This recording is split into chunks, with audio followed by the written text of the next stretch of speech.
পয়গম্বর সাল্লাল্লাহু আলাইহি সাল্লাতু ওয়াস সালাম হাদিসের মাঝে ইরশাদ করেন, কি বলতেছেন আমার পয়গম্বর সাল্লাল্লাহু আলাইহি সাল্লাতু ওয়াস সালাম, খায়রুকুম লিনিসাইহি ওয়া আনা খায়রুকুম লিনিসাই। নবী আমার বলেন, দুনিয়ার মধ্যে তোমাদের মধ্যে সব থেকে উৎকৃষ্ট পুরুষ, উত্তম পুরুষ হলো তারা, নেককার পুরুষ হলো তারা, স্ত্রীদের কাছে ভালো যারা, স্ত্রীদের কাছে ভালো যারা তারা হলো নেককার পুরুষ।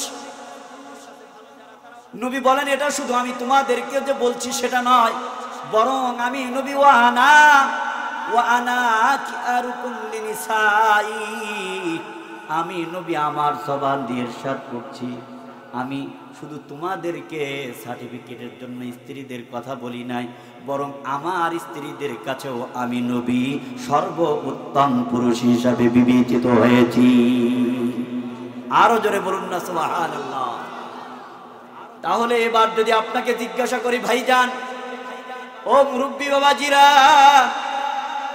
আপনার স্ত্রী আপনার সার্টিফিকেটের ব্যাপারে যদি জিজ্ঞাসা করা হয়, আপনার স্বামী আপনার কাছে কেমন বলুন তো? বুকে হাত দিয়ে একবার বলুন, আপনার স্ত্রী কি আপনাকে ভালো বলবে নাকি আপনাকে খারাপ বলবে? যদি আপনার স্ত্রীর সঙ্গে ভালো ব্যবহার করে থাকেন, যদি তাকে এইরকম তার জীবদ্দশায় আপনি কেমন ব্যবহার করেন, তার অধিকার যদি আপনি সুন্দর করে আদায় করে থাকেন, সুন্দররূপে আদায় করে থাকেন, আপনার স্ত্রী নিশ্চয় নিশ্চয় আপনার ব্যাপারে ভালো বলবে। আর যদি তার সঙ্গে রাত্রে দিনে ঝগড়া করেন, আছে কি নাই? ঝগড়া করে তো করে, এমন মার দেওয়া দেয়, শেষ পর্যন্ত স্বামী বলে, তোর দোহাই লাগি তুই আমার ধর্মের বাপ, আর মারিস না। কথা বলেন না কেন? স্বামীরে কি ডাকে জোরে বলে? বাপ ডাকে। পরবর্তীতে হুজুরের কাছে মাসআলা জিজ্ঞাসা করে, হুজুর আমার স্ত্রী তো আমার বাপ ডাকছে, এখন স্ত্রী আমার আছে না অন্য কারোর হয়ে গেছে? আলা আলি ইব্রাহিম ইন্নাকা হামিদুম মাজিদ। أما بعد فأعوذ بالله من الشيطان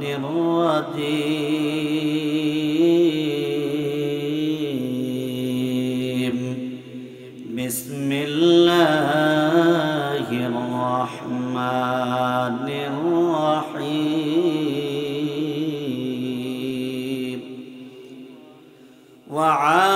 وعاشروهن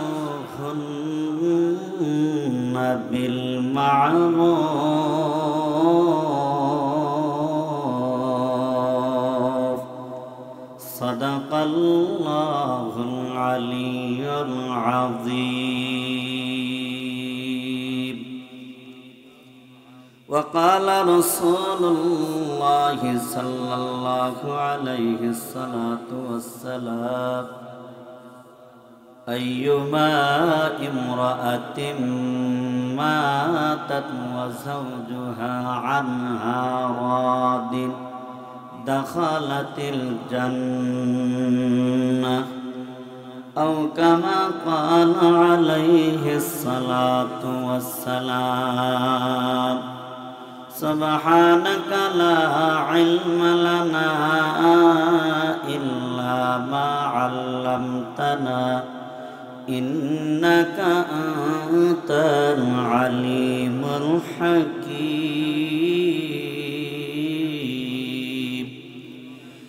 رب زدنا علما، رب زدنا علما نافعا، رب زدنا علما نافعا وعملا متقبلا ورزقا كريما.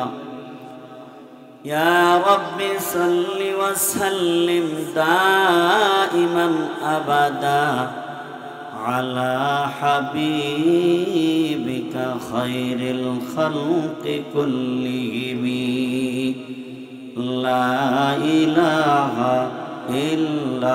ইল্লাল্লাহ লা ইলাহা ইল্লাল্লাহ লা ইলাহা ইল্লাল্লাহ লা ইলাহা ইল্লাল্লাহ লা ইলাহা ইল্লাল্লাহ।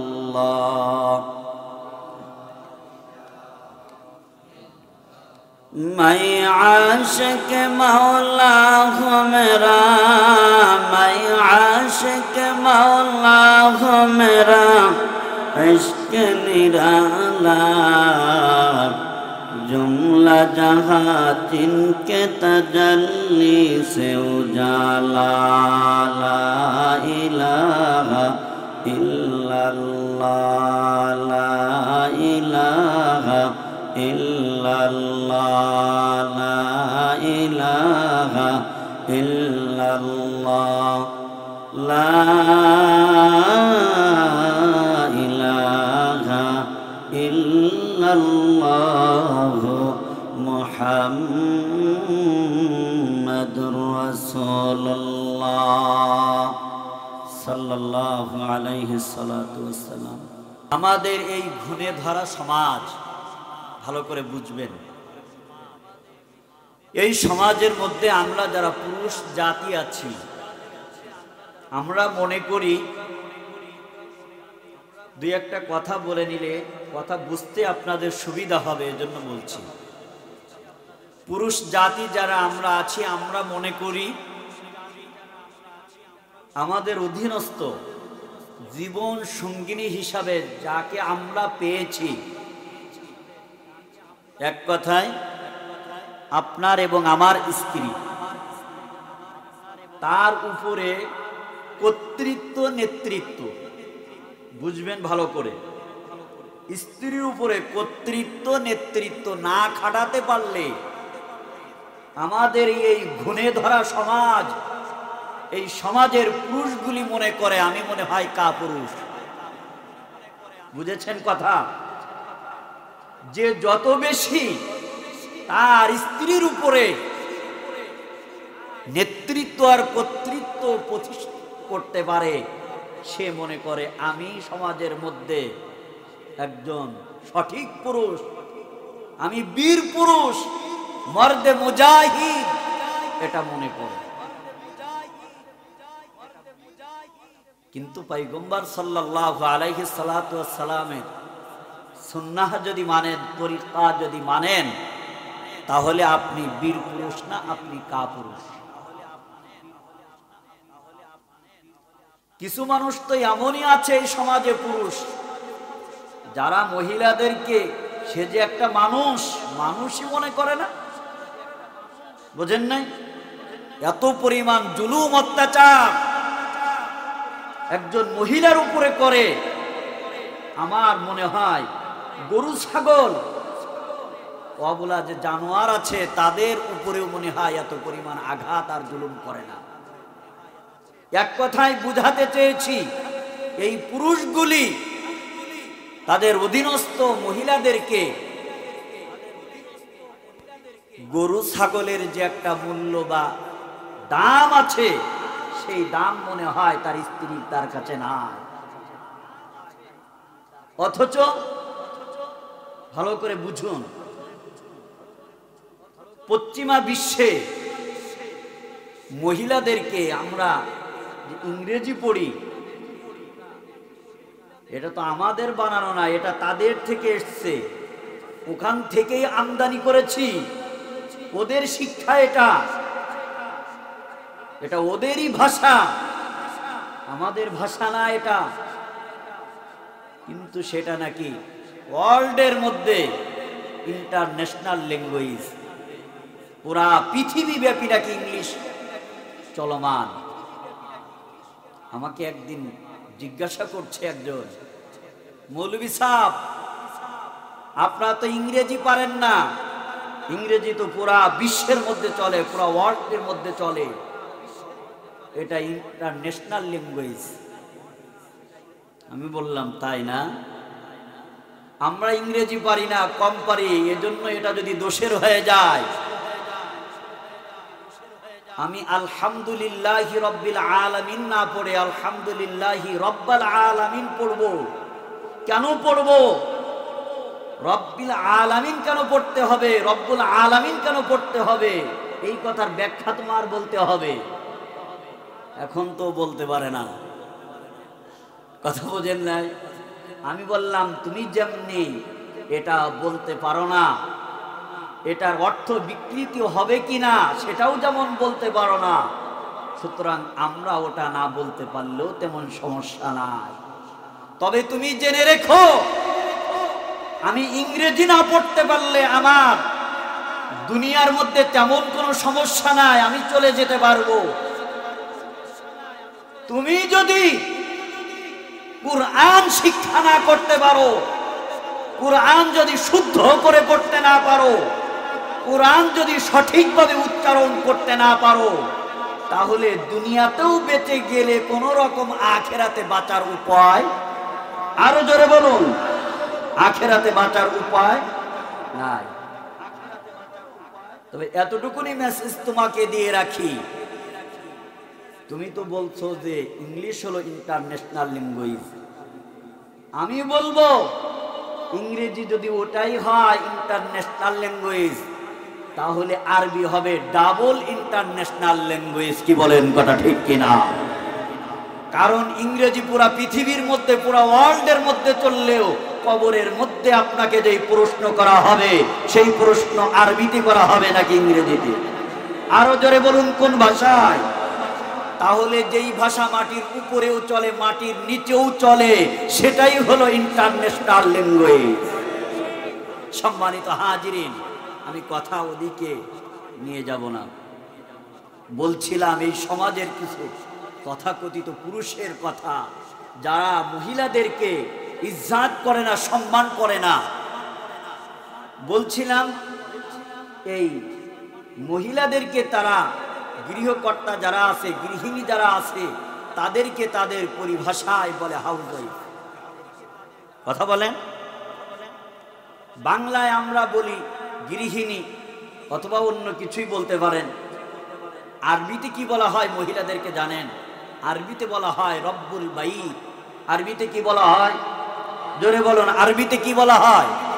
রব্বুল বাইত, যার বাংলা অর্থ হলো ঘরের রানী, ঘরের প্রধান। দেখেন, ইংরেজি ভাষার মধ্যে মহিলাকে, বাংলা ভাষার মধ্যে মহিলাকে যেই শব্দে তাদেরকে ডাকা হলো, স্ত্রী যেই পরিভাষা তারা ব্যবহার করলো, তাকে তাদেরকে খাটো করে রাখা হয়েছে। কি করে রাখা হয়েছে? আরবিতে তাদের শব্দ যেটা ব্যবহার করা হলো, তাদেরকে ইজ্জত এবং সম্মান দিয়ে শব্দ প্রয়োগ করা হলো। এক কথায়, মহিলাদের যদি ইজ্জত এবং সম্মান দিয়ে থাকে, যদি তাদের অধিকার দিয়ে থাকে, শুধুমাত্র কেবলমাত্র একমাত্র ইসলামই দিয়েছে। কি বলেন, কথা ঠিক কিনা? আরো জোরে বলুন, কথা ঠিক কিনা? এজন্য ইসলামের বিকল্প কোনো কিছু নাই। আপনাকে আমাকে প্রত্যেকটা জায়গায় যদি আমরা ইসলাম বাস্তবায়ন করতে পারি, তাহলে আমরা সুখে জীবন যাপন করতে পারব। সুখের সংসার যদি গড়তে হয়, ইসলামের বিকল্প নাই।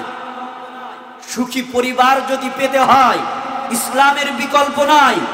সুখী সমাজ যদি পেতে হয়, শান্তির সমাজ যদি পেতে হয়, ইসলামের বিকল্প নাই। শান্তির হিসাবে যদি আপনি একটা ইউনিয়ন পেতে চান, সেখানেও ইসলামের বিকল্প নাই। আপনি যদি আল্লাহু আকবার একটা উপজেলা যদি শান্তিময় উপজেলা পেতে চান, তাহলে সেখানেও ইসলামের বিকল্প নাই। এক কথা, পুরা দেশ যদি শান্তিময় করতে হয়, খোদার কসম করে বলছি, ইসলাম ছাড়া অন্য কোনো মততন্ত্র দিয়ে পুরা দেশকে শান্তির আশা করা যায় না। আরো জোরে বলুন, কথা ঠিক কিনা?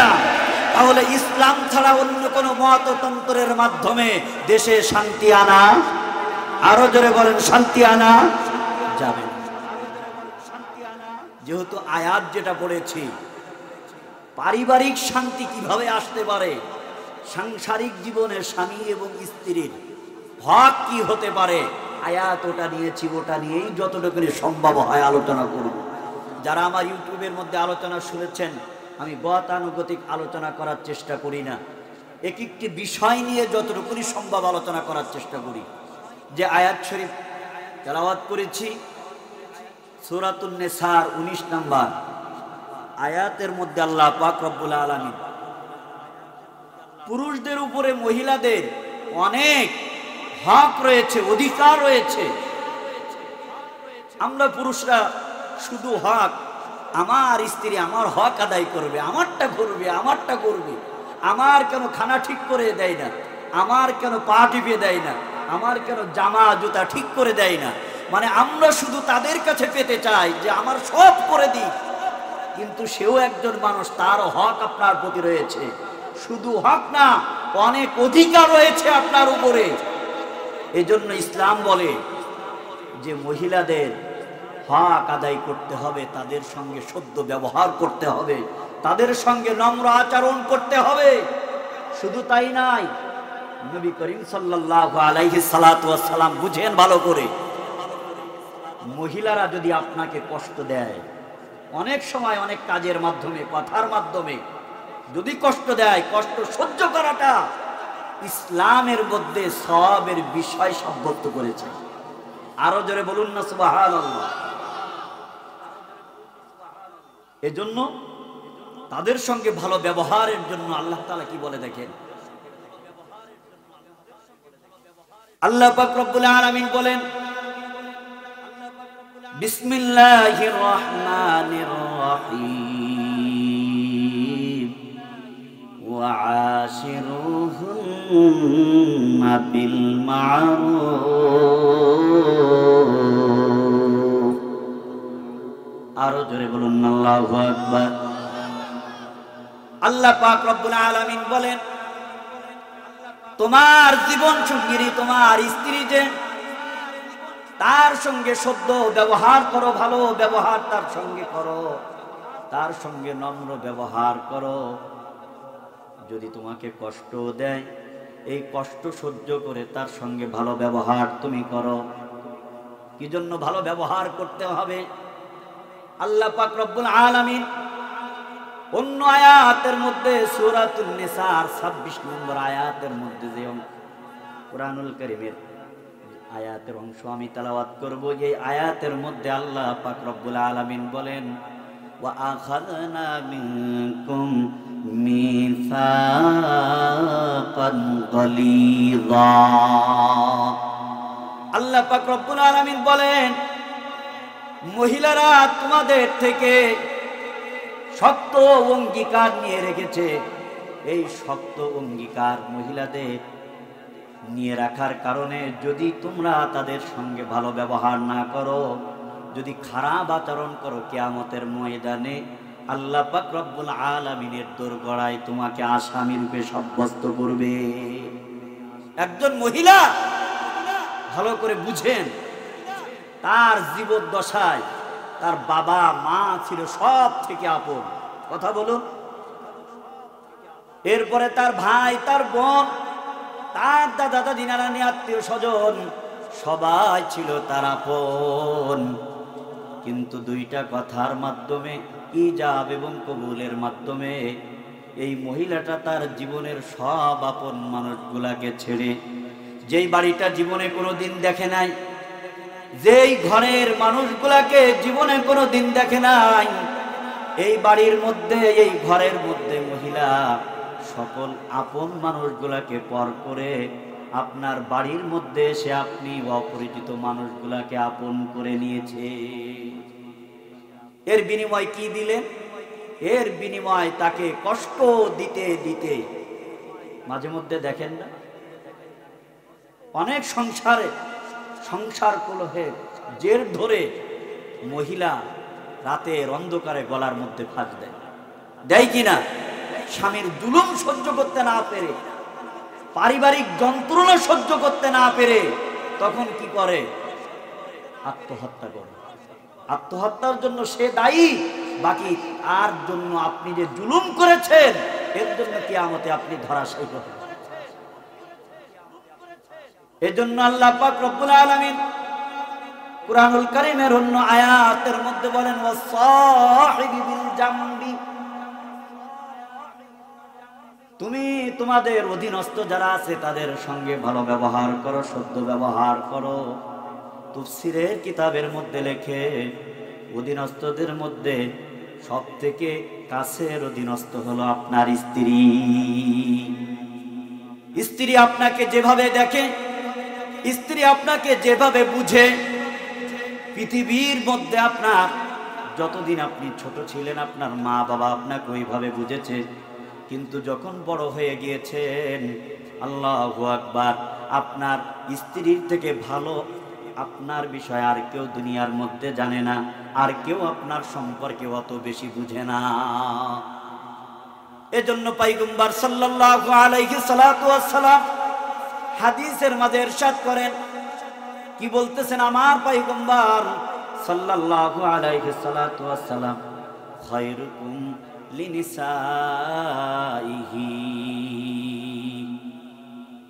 ওয়া আনা খায়রুকুম লিনিসাই। নবী আমার বলেন, দুনিয়ার মধ্যে তোমাদের মধ্যে সব থেকে উৎকৃষ্ট পুরুষ, উত্তম পুরুষ হলো তারা, নেককার পুরুষ হলো তারা, স্ত্রীদের কাছে ভালো যারা, স্ত্রীদের কাছে ভালো যারা তারা হলো নেককার পুরুশ। নবী বলেন, এটা শুধু আমি তোমাদেরকে যে বলছি সেটা নয়, বরং আমি নবী ওয়া আনা আকিয়ারুকুম লিনিসাই, আমি নবী আমার জবান দিয়ে ইরশাদ করছি, আমি শুধু তোমাদেরকে সার্টিফিকেটের জন্য স্ত্রীদের কথা বলি নাই, বরং আমার স্ত্রীদের কাছেও আমি নবী সর্বোত্তম পুরুষ হিসাবে বিবেচিত হয়েছি। আরো জোরে বলুন না সুবহানাল্লাহ। তাহলে এবার যদি আপনাকে জিজ্ঞাসা করি, ভাইজান ও মুরব্বী বাবাজিরা,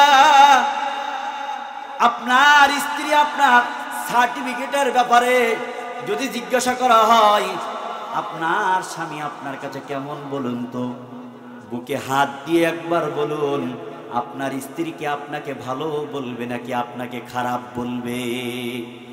যদি আপনার স্ত্রীর সঙ্গে ভালো ব্যবহার করে থাকেন, যদি তাকে এইরকম তার জীবদ্দশায় আপনি এমন ব্যবহার করেন, তার অধিকারগুলি যদি আপনি সুন্দর করে আদায় করে থাকেন, সুচারুরূপে আদায় করে থাকেন, আপনার স্ত্রী নিশ্চয় নিশ্চয় আপনার ব্যাপারে ভালো বলবে।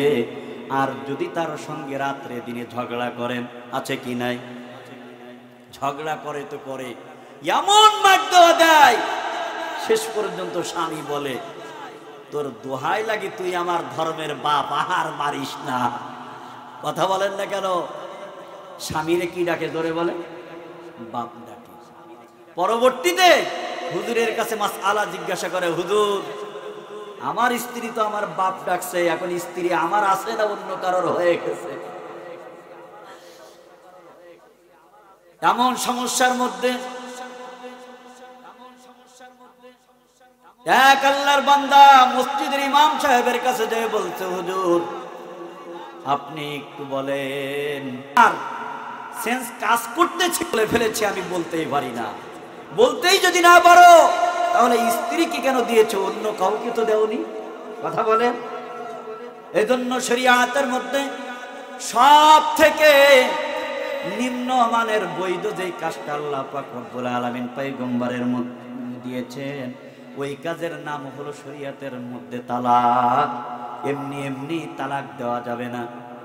যখন নাকি তার সঙ্গে আপনার আর কোনোভাবে বনিবনা হবে না, কোনোভাবে দেখা যায় আর সংসার করা আপনার তার সঙ্গে ঠিক হচ্ছে না, এমন মুহূর্তের মধ্যে আপনি তাকে তালাক দিবেন। কিন্তু যদি কষ্ট সহ্য করে সংসার জীবনে কত কষ্ট আপনার স্ত্রী আপনার জন্য করেছে, আমার জন্য করেছে, সব কিছু মানায় নিয়ে যদি আপনি সংসার করে যেতে পারেন, ধৈর্য ধরে যদি যেতে পারেন, এর জন্য দুনিয়া এবং আখিরাতে আপনি পুরস্কৃত হবে। আর জোরে বলুন না সুবহানাল্লাহ। কেমন পুরস্কৃত হবেন? পয়গম্বর সাল্লাল্লাহু আলাইহি সাল্লাতু ওয়াস সালাম হাদিসের মাঝে ইরশাদ করেছেন, দুনিয়ার মধ্যে যদি কোনো পুরুষ সংসার করতে যে তার স্ত্রী এমন খারাপ ব্যবহার করে যেটা সহ্য করার মতো না, এরপরেও যদি কি করে, পুরুষ যদি তার স্ত্রীর খারাপ ব্যবহার, খারাপ কাজ আর খারাপ বাক্য বলি যদি সহ্য করে নেয়, কথা বলেন না কেন, স্বামী যেখানে স্ত্রীকে বলবে যে গোলামের পুত বা গোলামের বাচ্চা, ধরে নেন আর কি, যদিও বলা ঠিক না, মাঝে মধ্যে স্বামীরা এমন স্ত্রীদেরকে বলতেই পারে, কিন্তু এই কথা অনেক সময় মহিলারাও বলে ফেলে, কথা বলেন। শুধু তাই না, মহিলারা এমনও আছে যে তারা তাদের জবান দিয়ে স্বামীকে কষ্ট দিতে দিতে এত পরিমাণ কষ্ট দেয়, অনেক সময় স্বামী বেচারা ছেলে সন্তান মেয়ে আত্মীয় স্বজন সকলকে রেখে পরপারে চলে যায়। আপনার যে সম্পদ আছে, নগদ টাকা যদি থাকে, 4 লক্ষ টাকা যদি মোহর হয়ে থাকে, যদি দিয়ে দিতে পারেন 4 লক্ষ টাকা আপনি দিয়ে দিবেন। যদি 4 লক্ষ টাকা না দিতে পারেন, আপনি যদি 2 লক্ষ টাকা দেওয়ার মতো অ্যাবিলিটি যদি আপনার থাকে, 2 লক্ষ টাকা দিবেন। বাকিগুলা মাপ চেয়ে নিবেন যে কোন সময় আমি দুনিয়া থেকে বিদায় হয়ে যায় আমি জানি না, আমাকে দয়া করে তুমি এই টাকা নিয়ে আমার মোহরের টাকাগুলি মাফ করে দাও। যদি আপনার টাকা পয়সা না থাকে, জিনার খাতার থেকে নামটা কাটানোর জন্য, কিয়ামতের ময়দানে জিনাকার হিসাবে না উঠার জন্য আপনার যে সম্পদ আছে, আপনার যে জমিন আছে, ছেলে মেয়েদেরকে বলবেন আমার জমিন থেকে আমি একটা দায় মুক্তি হতে চাই, আমার জীবদ্দশায় আমি টাকা দিয়ে এই দায় মুক্তি হতে পারবো না, আমার যে জমিন আছে এই জমিনের মধ্য থেকে 5 করা জমিন অথবা 10 করা জমিন আমি তোর মায়ের মোহরের টাকা হিসাবে তোদের সামনে আমি লিখে দিয়ে গেলাম। পারবেন না? কথা বলেন না কেন? কারা কারা আমল করবেন? আল্লাহু আকবার বলেন। আয় আল্লাহ, আমার মুরব্বী বাবাজিদেরকে, যুবকরা যারা আছে তাদেরকে নবীর এই হাদিসটার উপরে আমল করার তৌফিক দান করেন, সকলেই বলুন আমিন। আমার ফর্মুলাটা যদি আপনি মানতে পারেন, তাহলে আপনি জিনাকারের দফতর থেকে নামটা কাটা যাবে। অন্যথায় এই অবস্থায় যদি না দেওয়ার নিয়াতে যদি দুনিয়ার থেকে বিদায় হয়ে যান, কাল কিয়ামতের ময়দানে যতই নামাজ পড়েন জিনাকারের কাতারে উঠতেই হবে। আল্লাহ পাক হিফাজত করুক, সকলেই বলুন আমিন। শুধু তাই নয়, সমাজের মধ্যে অনেক পুরুষের একাধিক স্ত্রী আছে কি নাই? একের অধিক, 2 জন 3 জন 4 জন স্ত্রী আছে। দেখা যায় যে এই পুরুষটা 2টা বিবাহ করেছে, 3টা বা 4টা বিবাহ করার পর যাদের বয়সটা একটু কম, যারা নতুন মাল, এদের কি করে বেশি মহব্বত করে, কথা কন্যাকে। আর পুরাতন যেগুলো হয়ে গেছে পাকায়া লাঠির সাহায্যে হাঁটে, কি বলেন, কথা ঠিক কিনা? কিয়ামতের ময়দানে যেই পুরুষগুলার একাধিক স্ত্রী থাকার পর সমতা রক্ষা করবে না, ইনসাফ করবে না, কাল কিয়ামতের ময়দানে নবী আমার বলেন ওই মানুষগুলা হলো ওই অবস্থার মধ্যে বুকের পাজরের হাড্ডি ভেঙে গেলে যেমন নাকি সোজা হয়ে দাঁড়াইতে পারে না, বাঁকা হয়ে যায়, কিয়ামতের ময়দানে এই পুরুষগুলা এমন ভাবে উঠবে লাগে যেন তাদের বুকের পাজরের হাড্ডিগুলা ভেঙে গেছে। এই নিদর্শনগুলা দেখে বুঝবে যে এই ব্যক্তির দুনিয়ার মধ্যে একাধিক স্ত্রী ছিল, এই পুরুষ তাদের স্ত্রীদের সমতা রক্ষা করে না। একাধিক আপনি বিবাহ করতে পারবেন, শর্ত হলো শারীরিক শক্তি থাকতে হবে, সাথে সাথে আপনার আর্থিক সচ্ছলতা থাকতে হবে এবং ইনসাফ করার ওই ধরনের আপনাকে থাকতে হবে, মন মানসিকতা থাকতে হবে। তাহলেই আপনি কি করতে পারবেন? একাধিক বিবাহ করতে পারবেন। অন্যথায় ফাওয়াহিদা, আপনার জন্য একের অধিক বিবাহ করা জায়েজ নয়, হারাম হারাম হারাম। কথা বোঝেন? হাদিসের মধ্যে আসছে পয়গম্বর সাল্লাল্লাহু আলাইহি সাল্লাম, আমার নবীর যতগুলি স্ত্রী ছিলেন, নবী আমার খাদিজা রাদিয়াল্লাহু তাআলা আনহা ইন্তেকালের পর সব স্ত্রীদের কাছে নবী আমার 2 দিন করে করে থাকতেন। 9 জন স্ত্রীর কাছে নবী আমার যখন যেতেন, একজন স্ত্রী, খুব ভালো করে খেয়াল করে শুনবেন কথাটা, একজন স্ত্রী নবীর জন্য 16টা দিন অপেক্ষা করা লাগতো। 8 দুগুণে 16, কি বলেন, কথা ঠিক কিনা? 16 দিন পর আল্লাহু আকবার, নবী একজন স্ত্রীর কাছে যেতেন, আর একজন স্ত্রী 16 দিন পর, 17 দিনের মাথায় একজন স্ত্রী আমার নবীকে পেতেন। একদিন হযরত আম্মা জান আয়েশা সিদ্দিকা রাদিয়াল্লাহু তাআলা আনহার পালা। যেদিন নবীর যে স্ত্রীর কাছে নবী যেতেন, ওদিন নবীর ওই স্ত্রী নবীর জন্য অনেক আগ্রহ নিয়ে, অনেক আশা আকাঙ্ক্ষা নিয়ে বসে থাকতেন। যে আজকে নবী আমার ঘরের মধ্যে আসবেন, এজন্য আল্লাহু আকবার নবীর জন্য অনেক কিছু তৈরি করতেন, তৈরি করে রাখতেন। একদিনের কথা, আম্মা জান আয়েশা সিদ্দিকা রাদিয়াল্লাহু তাআলা আনহার ঘরের মধ্যে আমার নবী জনাবে মুহাম্মদুর রাসূলুল্লাহ সাল্লাল্লাহু আলাইহি সাল্লাতু ওয়াসসালাম, আজকে আম্মা জান আয়েশা সিদ্দিকা রাদিয়াল্লাহু তাআলা আনহার বাড়ি, ওনার পালা। নবী আমার আম্মা জান আয়েশা সিদ্দিকা রাদিয়াল্লাহু তাআলা আনহার ঘরের মধ্যে যাবেন। এমন সময় সারাটা দিন সকাল থেকে নিয়ে আপনার এবং আমার মতো বাড়ির মধ্যে বসে বসে তো নবী খানা খেতেন না। নবী মৃত্যুর আগ পর্যন্ত সব সময়ের জন্য উম্মতের ফিকিরের মধ্যে ছিলেন। কি করে আমার প্রত্যেকটা উম্মত জাহান্নাম থেকে বাঁচতে পারে, কি করে আমার প্রত্যেকটা উম্মত জান্নাতি হয়ে যায়, কি করে আমার প্রত্যেকটা উম্মত নাজাত পেয়ে জান্নাতি দলের অন্তর্ভুক্ত হয়ে যায়। নবীর এই ফিকির ছিল। আল্লাহু আকবার। এজন্য সকালে বের হয়ে যাইতেন দাওয়াতের কাজের মধ্যে। আম্মা জান আয়েশা সিদ্দিকা রাদিয়াল্লাহু তাআলা আনহার বাড়ির দিন, আল্লাহু আকবার, নবী আমার ঘর থেকে দাওয়াতের কাজের মধ্যে বের হয়ে গেলেন। নবী দাওয়াত কাজে আল্লাহু আকবার সময় কাটিয়ে দুপুরে খানার যখন সময় হয়ে গেল, এমন সময়ের মধ্যে নবী আল্লাহু আকবার আম্মা জান আয়েশা সিদ্দিকা রাদিয়াল্লাহু তাআলা আনহার ঘরের মধ্যে প্রবেশ করলেন। আম্মা জান আয়েশা সিদ্দিকা রাদিয়াল্লাহু তাআলা আনহার ঘরের মধ্যে প্রবেশ করার পর আম্মা জান আয়েশা সিদ্দিকা রাদিয়াল্লাহু তাআলা আনহাকে ঘরের মধ্যে পাইলেন না। একটু মনোযোগ দিয়ে ঘটনাটা শুনেন, খুব ভালো করে বুঝবেন। যদি আমাদের মতো পুরুষরা হতো, সারাদিন জমিনের মধ্যে কাজ করছে, অথবা দোকানের মধ্যে দোকানদারি করছে, অথবা যে কোনো কাজের থেকে এসে ঘরের মধ্যে ঢুইকা যদি স্ত্রীকে না পাইতো, হাতের মধ্যে যে লাঠি থাকতো পাওয়ার সঙ্গে সঙ্গে লাঠি দিয়ে আগে জনমের মতো বানান বানাইতো, এমন মার দেওয়া দিত, ওই জায়গার মধ্য থেকে তাকে হাসপাতালে না নেওয়া পর্যন্ত আর ভালো হতো না। কথা বলেন না কেন? কিন্তু নবী আমার আম্মা জান আয়েশা সিদ্দিকা রাদিয়াল্লাহু তাআলা আনহাকে যখন পেলেন না, খুব ভালো করে বুঝবেন, নবী আমার চিন্তা করলেন, আয়েশার বয়স তো বেশি হয় না এখনো পর্যন্ত বাচ্চা সুলভ আচরণ করে। কোন সময় যখন মনে চায় তখন বাচ্চাদের সঙ্গে খেলতে চলে যায়। না জানি কোন জায়গায় যে আয়েশা বাচ্চাদের সঙ্গে খেলতে লেগে গেছে। আমি একটু ঘরের বাহিরে চলে যাই, যে আয়েশাকে একটু খুঁজতে থাকি কোন জায়গার মধ্যে যে খেলতেছে।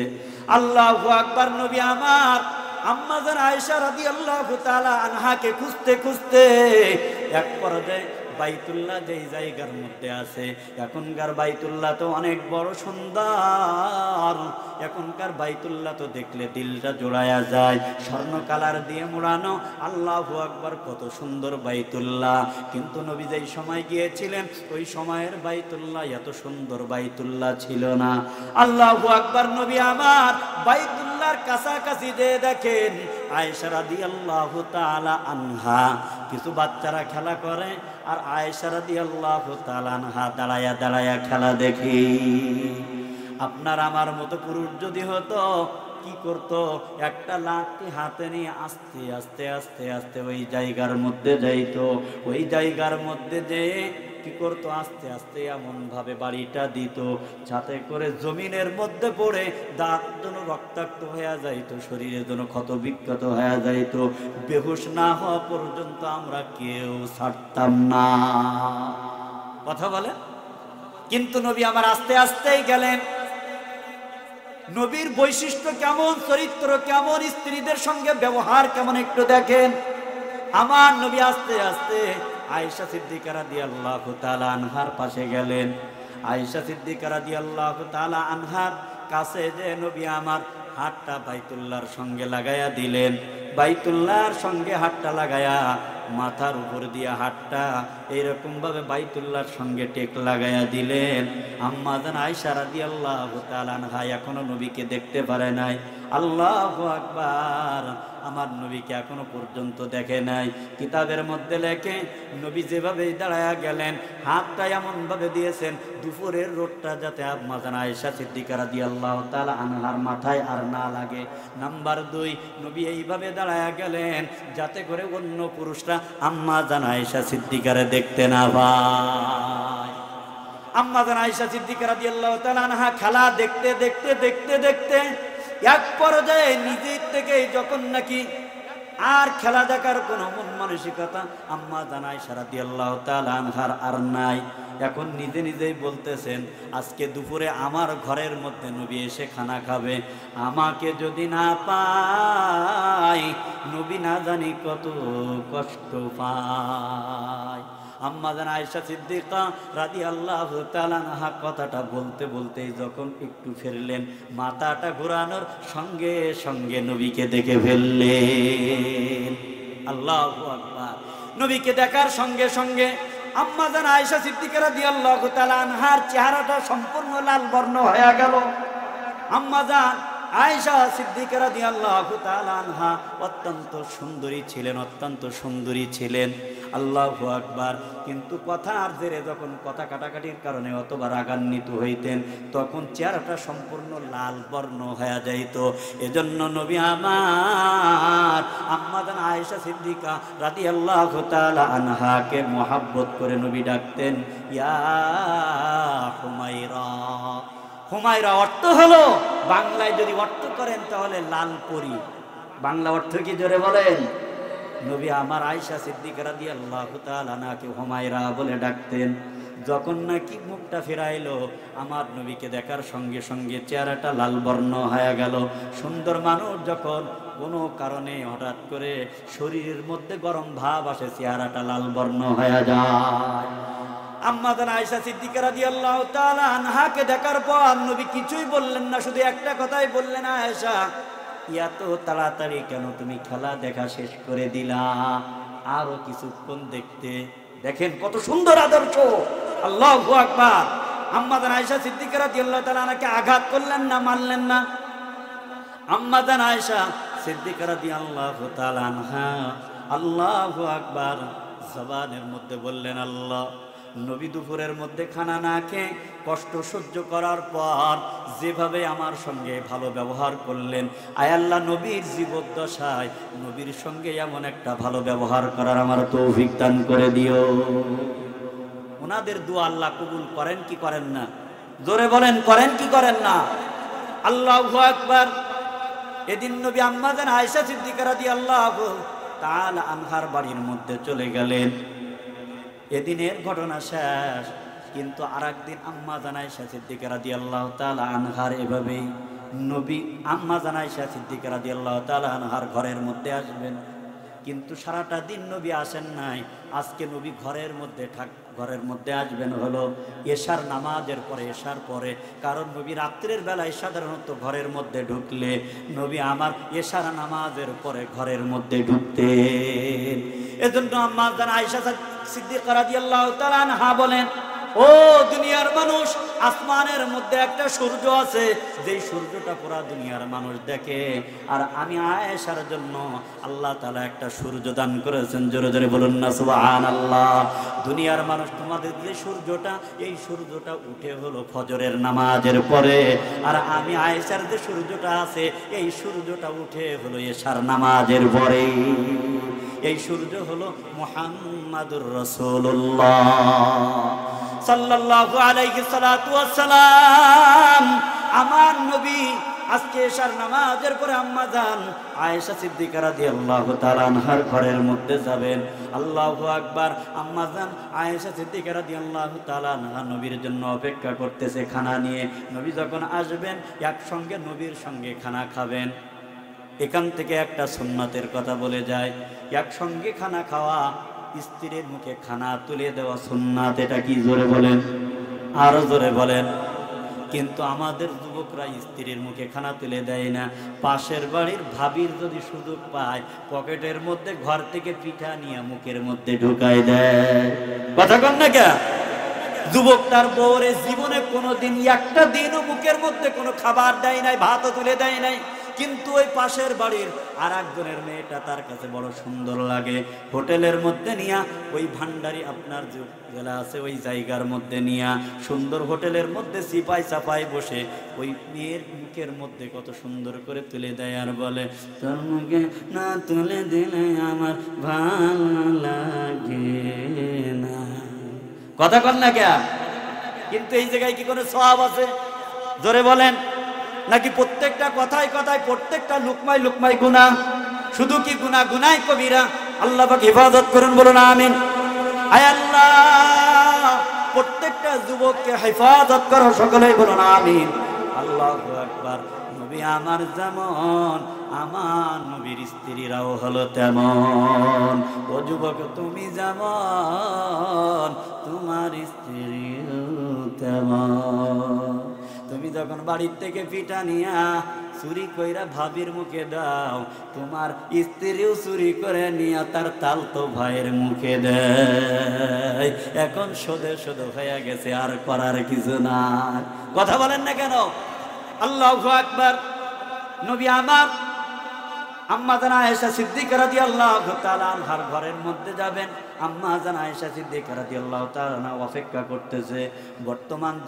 বর্তমান যুগের মেয়েরা হলে প্রত্যেকটা মেয়ের ধ্যান ধারণা হলো এইরকম, সবাই আবার এক না। সবাই আবার কি না? সবাই আবার এক না। অধিকাংশ মেয়েদের কথা বলি, কে স্বামীর জন্য অপেক্ষা করবে, কে স্বামীর জন্য দেরি করবে?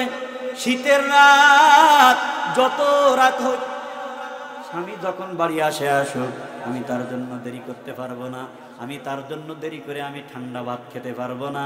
আমি গরম ভাত আমি খেয়ে নিই, ওই জায়গার মধ্যে ভাত বেড়ে রাখবো। আমার স্বামী যখন আসবে, আমার স্বামী তখন ভাত খাইবে, আমার স্বামী তখন খাবে, আমি তার জন্য খাইতে পারবো না। কিন্তু আম্মা জান আয়েশা সিদ্দিকা রাদিয়াল্লাহু তাআলা আনহা বলেন, নবী আসবে যখন, নবীর সঙ্গে খানা খাবো তখন।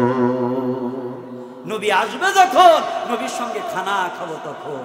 আল্লাহু আকবার। মহিলারা বেশিক্ষণ অপেক্ষা করতে করতে, যদি বেশিক্ষণ অপেক্ষা করে, যদি ঘুমের বিছানায় না ঘুমায়া যায়, দেখবেন যে কোনো কিছুর সঙ্গে একটা টেক লাগায়, যাতে কমপক্ষে কষ্টটা একটু কম হয়। সারাদিন সংসারের কাজগুলি করার পর যখন নাকি রাত্রে আল্লাহু আকবার অপেক্ষা করতে থাকে, দেরি করতে থাকে, সারাদিনের ক্লান্তিতে শরীরের মধ্যে এসে এমনি দেখবেন বসে বসেও ঘুমায়। আম্মা জান আয়েশা সিদ্দিকা রাদিয়াল্লাহু তাআলা আনহা ঘরের মধ্যে দেওয়ালের মধ্যে টেক লাগাইছেন। টেক লাগাইতে দেরি, চোখের মধ্যে ঘুম আসতে দেরি হয় না। আম্মা জান আয়েশা সিদ্দিকা রাদিয়াল্লাহু তাআলা না চোখের মধ্যে ঝিমটি চলে আসছে। হঠাৎ আম্মা জান স্বপ্নের মধ্যে স্বপ্ন দেখে, আমার নবী এক জায়গার মধ্যে ওয়াজ করার জন্য বসছেন। নবী যখন ওয়াজ করার জন্য বসলেন, দেখে যে আকাশটা সম্পূর্ণ পরিষ্কার। আকাশটা সম্পূর্ণ কি? আকাশটা সম্পূর্ণ পরিষ্কার। কিন্তু নবী বসার সঙ্গে সঙ্গে আকাশের মধ্যে একখণ্ড মেঘ চলে আসছে। নবীর আশপাশ দিয়ে যত শ্রোতা বাড়ে, তত মেঘখণ্ডটা আস্তে আস্তে এরকম ভাবে বাড়তে থাকে, আস্তে আস্তে বাড়তে থাকে। এক পর্যায়ে আম্মা জান আয়েশা সিদ্দিকা রাদিয়াল্লাহু তাআলা আনহা স্বপ্নের মধ্যে দেখলেন যে যতটুকুনি জায়গা পর্যন্ত নবীর শ্রোতারা বসে থাকলেন কথা শোনার জন্য, ওয়াজের শ্রোতারা বসলেন, সম্পূর্ণ জায়গাটা এত পরিমাণ মেঘ হয়েছে আসমানে, যে আসমান থেকে মুষলধারায় বৃষ্টি হইতেছে, প্রত্যেকের শরীর পর্যন্ত বৃষ্টিতে ভিজে গেছে। আল্লাহু আকবার। আম্মা জান আয়েশা সিদ্দিকা রাদিয়াল্লাহু তাআলা আনহা এই স্বপ্ন দেখার কিছুক্ষণের মধ্যেই ঘুমটা ভেঙে যায়, স্বপ্ন ভেঙে যায়। আম্মা জান আয়েশা সিদ্দিকা রাদিয়াল্লাহু তাআলা আনহা এবার কি করলেন, ঘরের থেকে কিছু শুকনা কাপড় নিয়ে নবীর জন্য না খাওয়া অবস্থায় অপেক্ষা করতে করতে, এই স্বপ্ন দেখার পর আম্মা জান আয়েশা সিদ্দিকা রাদিয়াল্লাহু তাআলা আনহা শুকনো কিছু কাপড় চোপড় নিয়ে রওনা হয়েছেন কোন জায়গায়? বাইতুল্লাহ। কোন জায়গায়? জোরে বলেন। বাইতুল্লাহর দিকে রওনা হয়ে গেছে। যে বাইতুল্লাহর কাছাকাছি যে নবীর, আল্লাহু আকবার, আমার নবীর আওয়াজ শুনতে পায়। নবীর আওয়াজ শুনে দেওয়ালের ওই জায়গার মধ্যে, সেই জায়গার মধ্যে ওই দিন দুপুরে আম্মা জান আয়েশা সিদ্দিকা রাদিয়াল্লাহু তাআলা আনহা দাঁড়ানো ছিল। আর নবী আমার না খেয়ে আম্মা জান আয়েশা সিদ্দিকা রাদিয়াল্লাহু তাআলা আনহার মাথার উপরে হাত দিয়ে রাখছিল।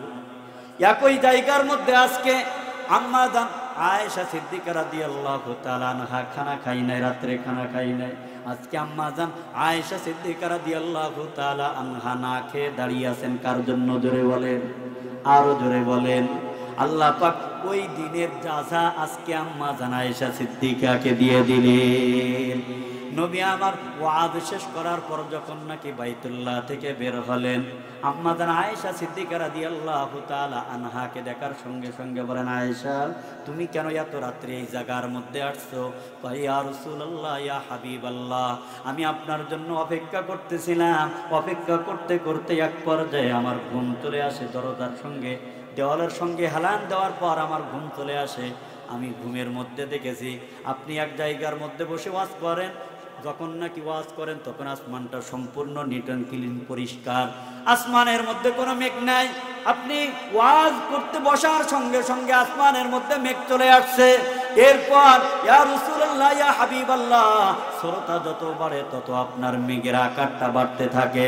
এক পর্যায়ে আমি আয়েশা দেখেছি, ইয়া রাসূলুল্লাহ, ইয়া হাবিবাল্লাহ, আসমান থেকে মুষলধারায় বৃষ্টি হয়। যে বৃষ্টির কারণে আপনার শরীর ভিজে গিয়েছে। শীতের মধ্যে কষ্ট পাবেন, বৃষ্টির মধ্যে ভিজা শরীরে কষ্ট পাবেন। কেন আপনি ভিজা অবস্থায় আমার ঘরে যাবেন? এজন্য আমি ঘর থেকে কাপড় নিয়ে আসছি। নবী আমার দিলে মানে না আপনি কিভাবে ভিজে অবস্থায় আমার ঘরের মধ্যে যাবেন? আম্মা জান আয়েশা সিদ্দিকা রাদিয়াল্লাহু তাআলা আনহা কথা শোনার পর আমার নবী বলেন, আয়েশা আমার হাতের দিকে একটু তাকায়া দেখো। নবী জামার আস্তিনটা উঠায়া আয়েশাকে বলে, আয়েশা আমার শরীরের দিকে তাকায়া দেখো, আমার শরীর এক ফোঁটা পানিতে ভিজে নাই। আর জোরে বলুন না সুবহানাল্লাহ।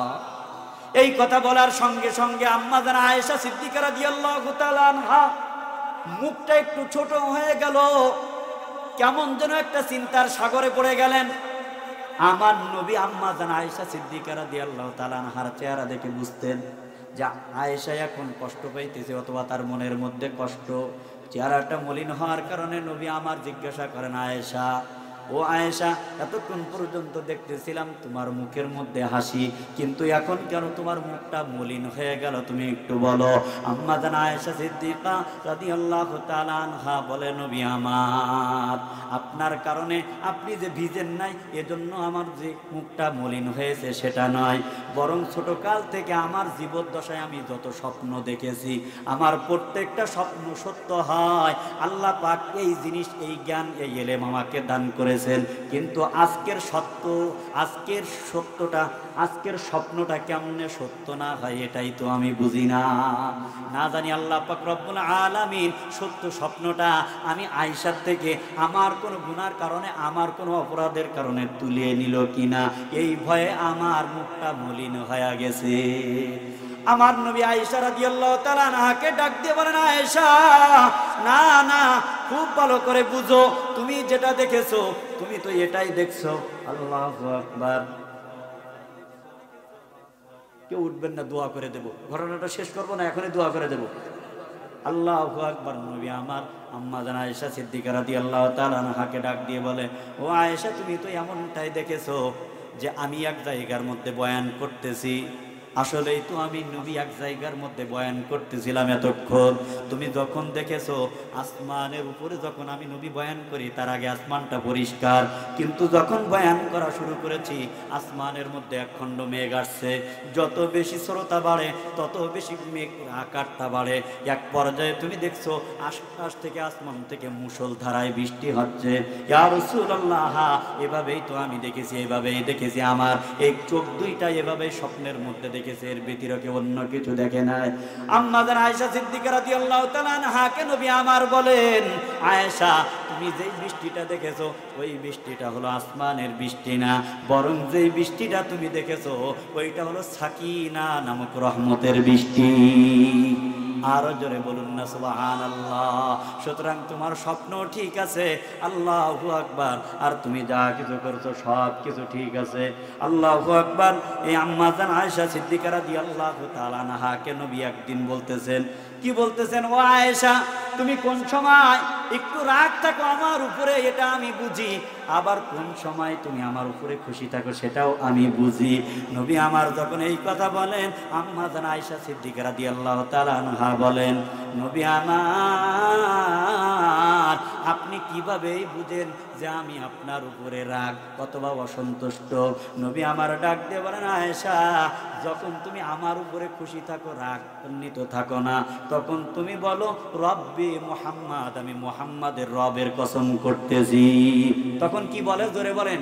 আমি মুহাম্মাদের রবের কসম করতেছি। আর যখন নাকি তোমার আমার উপরে কষ্ট থাকে, তোমার কোনো কারণে যদি আল্লাহু আকবার কি আসে, তোমার কষ্ট আসে, তখন তুমি আমার নামটা নেও না, তখন তুমি আল্লাহু আকবার বলো যে ইব্রাহিমের রবের কসম। তখন কি বলে জোরে বলেন? তখন বলে ইব্রাহিমের রবের কসম। আল্লাহু আকবার। এভাবেই আমি বুঝি যে এখন তুমি কষ্টে, আল্লাহু আকবার, আর এখন তুমি কষ্ট নাই, এভাবেই আমি বুঝি। আম্মা জান আয়েশা সিদ্দিকা রাদিয়াল্লাহু তাআলা আনহা বলেন, নবী আমার শুধু তো আপনার নামটাই না নেই না, কিন্তু আপনার মহাব্বত ভালোবাসা অন্তরে এক সিমটিও কম থাকে না। আল্লাহু আকবার। যতটুকুনি বললাম মহিলাদের সঙ্গে ভালো ব্যবহারের বিষয় নিয়ে, এতটুকুনির উপরে সর্বপ্রথম আমাকে আল্লাহ তাআলা আমল করার তৌফিক দান করুন। সকলেই বলুন আমিন। আরো জোরে বলুন আমিন। আপনারা অনেকক্ষণ ধৈর্য ধারণ করে কোরআন এবং হাদিসের আলোকে যতটুকু চেষ্টা করেছি, আলোচনা করেছি, আপনারা শুনেছেন। এর বিনিময়ে আল্লাহ তাআলা আপনাদেরকে ইহ দুনিয়ায় পরজগতে দান করবে। সকলে বলুন আমিন। এখন একবার সূরা ফাতিহা, 3 বার সূরা ইখলাস পড়েন, দোয়া করে দিব। আউযু বিল্লাহি মিনাশ শাইতানির রাজিম। বিসমিল্লাহির রহমানির রহিম। আলহামদুলিল্লাহি রাব্বিল আলামিন। বিসমিল্লাহির রহমানির রহিম। কুল হুয়াল্লাহু আহাদ, আল্লাহুস সামাদ, لم يلد ولم يولد ولم يكن له كفوا أحد. بسم الله الرحمن الرحيم. قل هو الله أحد الله الصمد لم يلد ولم يولد ولم يكن له كفوا أحد. بسم الله الرحمن الرحيم. قل هو الله أحد الله الصمد لم يلد ولم يولد ولم يكن له كفوا أحد. সকল কবরবাসীদের রুহের মাগফিরাত কামনায় যুবকদের উদ্যোগে এই মাহফিল। আসলে আপনাদের এই মাহফিলটাই আমি গত বছর দাওয়াত নিয়েছিলাম, এবছরও দাওয়াত নিয়েছি। আপনারা হাদিয়া কি দেন এটা উদ্দেশ্য না মুখ্য, বরং যুবকদের কিছু কথার কারণে আপনাদের এই মাহফিলটা নিতে আমি বাধ্য। কথা বুঝে আসছে? মহাব্বত এবং ভালোবাসার খাতিরেই আপনাদের এই প্রোগ্রামটা নেওয়া মূলত। তো যুবকদের জন্য দোয়া করি আল্লাহ তাআলা সব যুবকগুলাকে মর্দে মুজাহিদ হিসাবে, দিনের মুজাহিদ হিসাবে কবুল করুক। সকলেই বলি আমিন। দিনের দায়ী হিসাবে কবুল করুক। সকলেই বলি আমিন। মুবাল্লিগ হিসাবে কবুল করুক। সকলেই বলুন আমিন। প্রত্যেকটা যুবককে হযরত হাসান এবং হুসাইন রাদিয়াল্লাহু তাআলা আনহুর সঙ্গে যেন জান্নাত নসিব হয় মতো দুনিয়ার থেকে আমল করার তৌফিক দান করুক। সকলেই বলুন আমিন। সম্মানিত উপস্থিতি, যেহেতু মুরব্বীদের রুহের মাগফিরাতের জন্য আমরা সূরা ফাতিহা, সূরা ইখলাস পড়েছি, এর যে সওয়াব এটা আল্লাহ তাআলা যেন ওনাদের রুহের উপরে পৌঁছায় দেন, ওনাদের কবরগুলা জান্নাতের বাগান বানায় দেন। শুধু তাই নয়, দেশের বর্তমান যে পরিস্থিতি, আল্লাহ তাআলা এই পরিস্থিতিতে দেশকে যেন রক্ষা করে, দেশকে যেন হেফাজত করে। ছোট্ট একটু মানচিত্রের মধ্যে বাংলাদেশকে আপনি তলাশ করতে গেলে বাংলাদেশ খুঁজেই পাওয়া যায় না। এতটুকু ছোট আমার এই দেশ, কথা বোঝেন নাই? কিন্তু এই দেশ নিয়ে এত ষড়যন্ত্র, আর পশ্চিমা বিশ্বের এই দেশ নিয়ে এত মাথা ব্যথা যে এই দেশকে কিভাবে শেষ করা যায়। আল্লাহ তাআলা সকল চক্রান্ত থেকে যেন আমার দেশকে ইবাদত করে বলি আমি। সর্বোপরি মুসলমানদের ঈমান, তাহজিব, তামাদ্দুন এগুলোকে নিয়ে যেন মুসলমান বেঁচে থাকতে পারে, এগুলো চক্রান্ত থেকে যেন মুসলমানের হেফাজত হতে পারে। সকলেই বলি আমিন। হুজুর আপনি দোয়া করেন, আপনি করেন। আল্লাহুম্মা আমিন। রব্বানা যালামনা আনফুসানা ওয়া ইন লাম তাগফির লানা ওয়া তারহামনা লানাকুনান্না মিনাল খাসিরিন। রব্বানা آتنا في الدنيا حسنة وفي الآخرة حسنة وقنا عذاب النار. اللهم اجعل في عيني صغيرا وفي أعين الناس كبيرا. اللهم اجعلنا من التوابين واجعلنا من المتطهرين واجعلنا من عبادك الصالحين واجعلنا من الذين لا خوف عليهم ولا هم يحزنون. আয় আল্লাহ, 2 দিন ব্যাপী তাফসীর কোরআন মাহফিলের প্রথম দিনে আল্লাহ শেষ অধিবেশনে আমি গুনাহগার মুসাফির মানুষ আমার ভাইদেরকে নিয়ে দুখানা করে হাত উত্তোলন করলাম। ওয়ারশে আযীমের মালিক আল্লাহ, দয়া করে মায়া করে তুমি আমাদেরকে মাফ করে দাও। আয় আল্লাহ, বাবার বয়সী, নানার বয়সী, আয় আল্লাহ দাদার বয়সী কত মুরব্বীকে নিয়ে আল্লাহ তোমার দরবারে আশার দোকানা করে হাত তুলেছি। ইয়া রাব্বাল আলামিন, এমন মুহূর্তের মধ্যে তোমার দরবারে হাত তুলেছি আল্লাহ, একে একে করে দুনিয়ার সব দরওয়াজাগুলি বন্ধ হয়ে গেছে। আল্লাহ শুধুমাত্র কেবলমাত্র তোমার দরওয়াজা খোলা।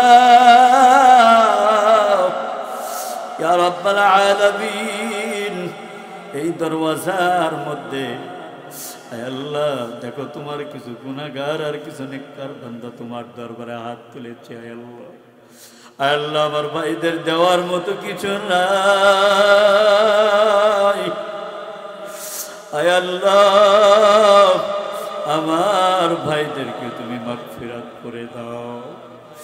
আল্লাহ অনেকদিন আগে এই দুনিয়া থেকে বাবা বিদায় হয়ে গেছে। আল্লাহ বাবার বয়সী মানুষগুলাকে নিয়ে তোমার দরবারে হাত তুলেছি। আল্লাহ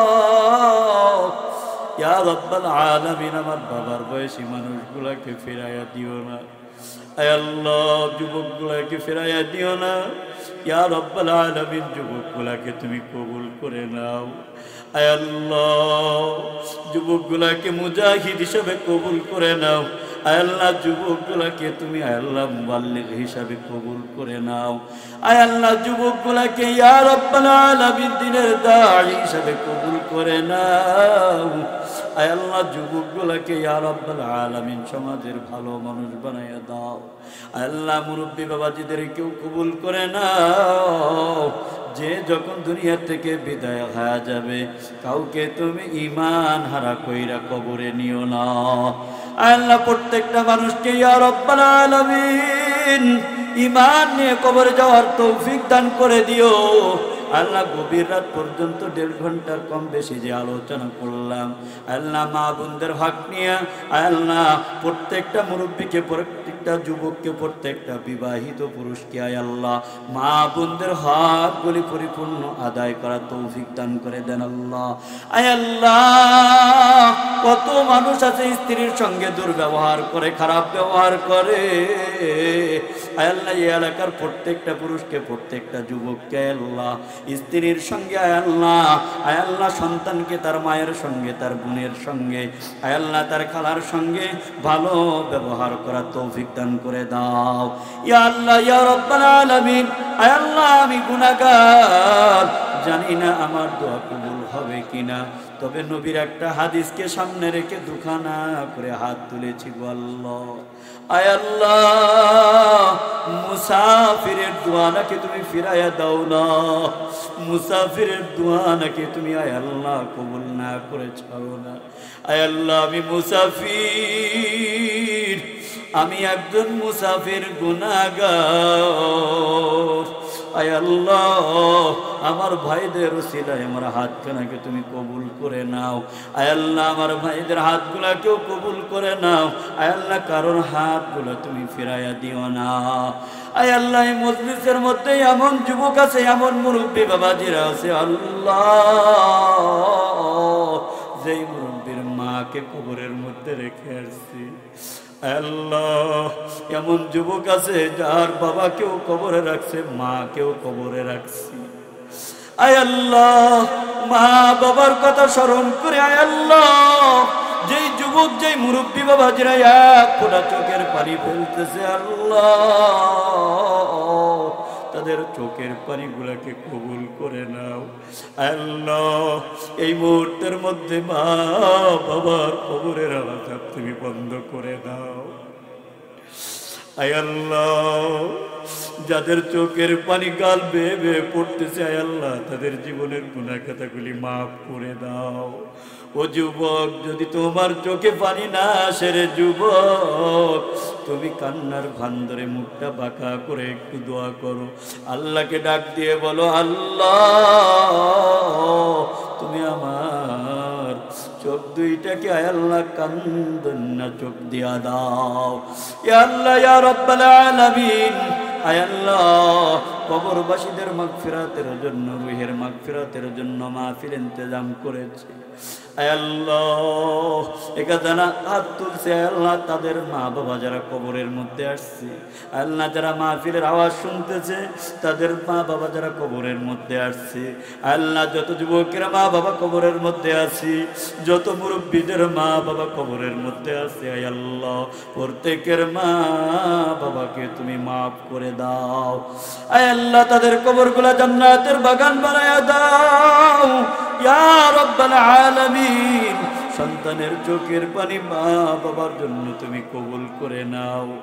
আয় আল্লাহ এমন তো যুবক আছে যারা নিয়াত করে যে হুজুর মা বাবাকে নিয়ে হজ্জে বাইতুল্লাহ করব। আয় আল্লাহ ওই যুবকদের মনের নিয়াতগুলোকে কবুল করে নাও যারা মা বাবাকে নিয়ে হজ্জে বাইতুল্লাহ যেতে চায়। আয় আল্লাহ আমি ফারুকি দোয়া করি, বাবাকে নিয়ে হজ্জে বাইতুল্লাহ যেতে চেয়েছিলাম, বাবাকে হারাইছি।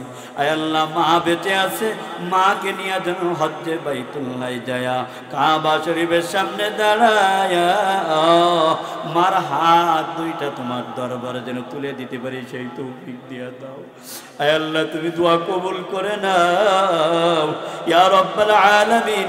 যে যুবকেরা অক্লান্ত পরিশ্রম করলো আয় আল্লাহ যুবকদেরকে কবুল করে নাও।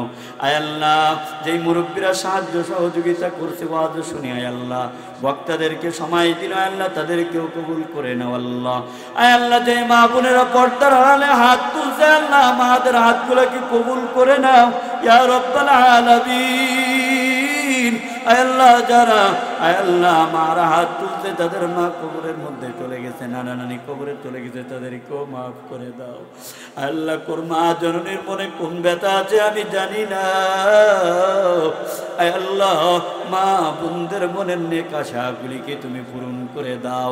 আল্লাহ কার স্বামী কারোর সঙ্গে খারাপ ব্যবহার করে আমি জানি না, আল্লাহ তাদের স্বামীগুলোকে তুমি নেককার স্বামী বানাইয়া দাও। কোন যুবক মা বাবার সঙ্গে খারাপ ব্যবহার করে আমি জানি না, আয় আল্লাহ ওই যুবকগুলোকে তুমি ভালো বানাইয়া দাও।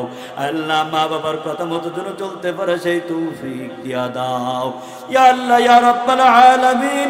আয় আল্লাহ কিছুক্ষণ পরে এই বাগান আর থাকবে না, আয় আল্লাহ আগামীকালের মাহফিল যেন সহি সালামতে সুন্দরভাবে হয় সেই তৌফিক দান করে দাও। আয় আল্লাহ এলাকাবাসীকে কবুল করে নাও। আয় আল্লাহ জীবিত ওসিলায় মুর্দাদের, মুর্দাদের ওসিলায় জীবিতদেরকে আল্লাহ তুমি মাগফিরাত করে দাও। আয় আল্লাহ ইয়া রাব্বাল আলামিন।